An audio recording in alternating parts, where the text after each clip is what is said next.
সিজদায় লুটিয়ে পড়ে বিশ্বনবী এই দোয়াটা পড়তেন। আজকে থেকে পড়বেন সিজদায়।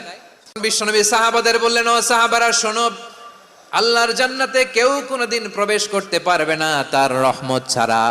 সাহাবারা বললেন, ইয়া রাসূলুল্লাহ, আপনিও কি আল্লাহর রহমত ছাড়া প্রবেশ করতে পারবেন না? বিশ্বনবী বললেন, না, আমিও না।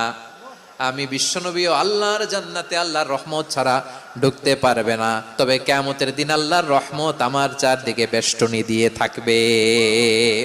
আল্লাহ বলছেন, আমি হচ্ছি আল মালিক। আমি কি? মানে সম্রাট। আল মালিক মানে হচ্ছে দ্য কিং অফ কিংস। সব রাজার বড় রাজা, মহারাজা।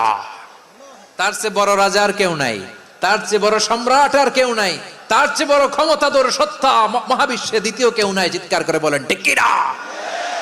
তিনি আল মালিক। আল মালিক মানে ক্ষমতাধর, ক্ষমতার মালিক। আমার আল্লাহর আরেকটা